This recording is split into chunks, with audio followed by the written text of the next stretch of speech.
So you've got a friend who's doing it, you've seen it on social media. What is a flexible diet? I'll talk about that next.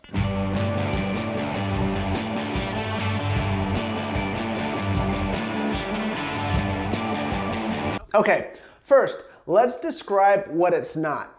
Flexible dieting came about as an alternative to having very strict constraints on what you eat. An example of this would be, eating the same types of foods every day. You know, your fish or chicken, brown rice, and broccoli.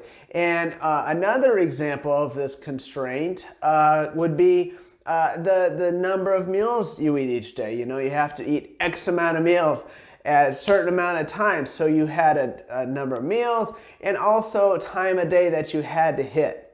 Okay. Speaking of time of day, it could be, all right, you're not going to eat until X time, or you can't eat past Y time.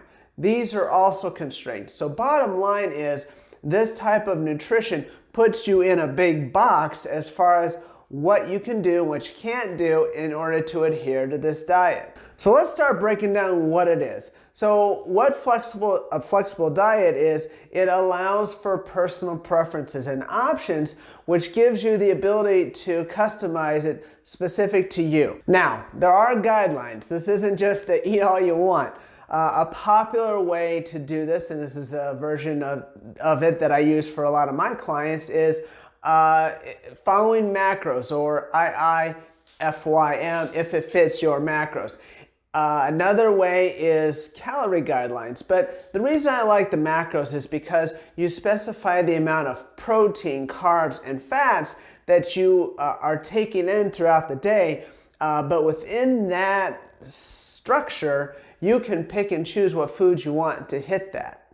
Another thing about flexible dieting is the meal frequency. Okay, I've got some clients that eat 3 times a day. I've got some who eat 5 to 6 times a day. Okay, that's fine. And also, it can change. In other words, if your schedule is such that, okay, today I'm going to eat 5 times a day. Well, today I've only got 3 times a day, and that's fine too. Again, it allows for that flexibility.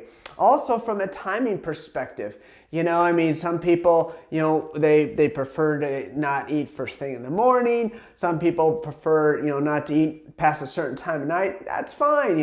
Those are all things that encompass that flexible dieting. Okay, so flexible dieting, yes, you have all those, you have that flexibility for intake. However, there are certain things that should still be taken in consideration, like food quality. So, you could eat, just junk food and hit your macros, although I wouldn't advise it because A, you're going to run out of food really quick. I mean, it doesn't take much to, get your numbers up if you're eating junk.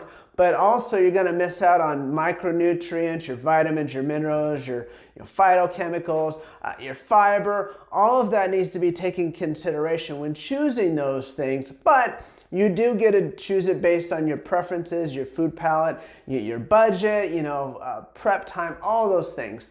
So those are factors to consider. Now, another thing is, I want to be clear, this is a flexible diet. This is not flexible dieting. In other words, the same holds true whether you're in a surplus or whether you're in a deficit. So if you're in a surplus, your goal is likely to gain muscle tissue. If you're in a deficit, your goal is to lose body fat. In either instance, a flexible diet works. Again, same premise. You pick what you want to hit your guidelines, and you can structure that as you like. Okay, so either one works. Whether it's a surplus or a deficit. So I think flexible diet is a great thing. However, there are some challenges specifically to that.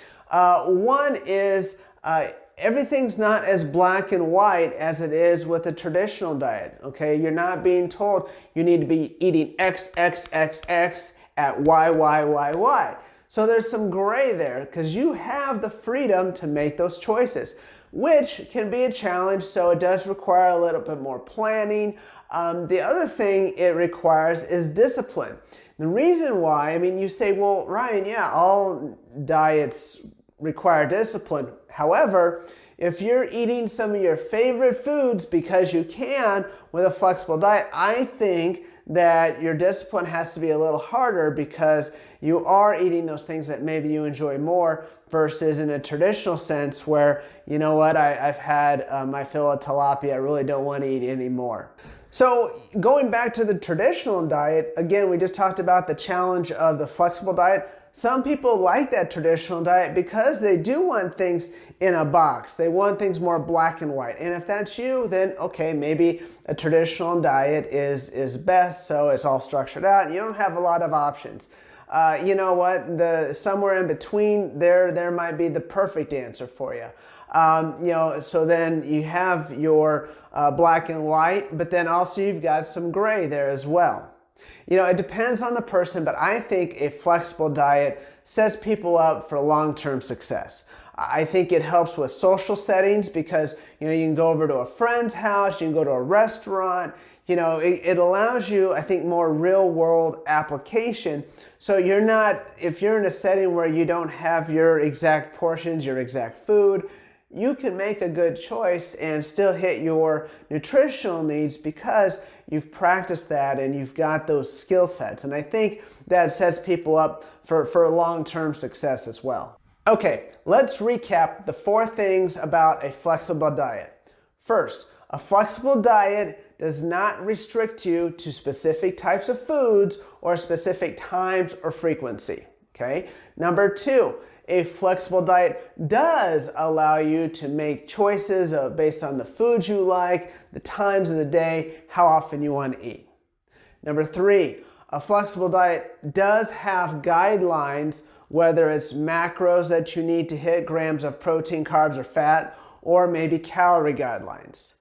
And number 4, a flexible diet, I think, sets you up for more real-world success because you've got better adaptability in social situations and life settings. I hope you enjoyed this video and got something out of it. If you have more questions about flexible dieting, please reach out to me at ryan@impactactioncoaching.com.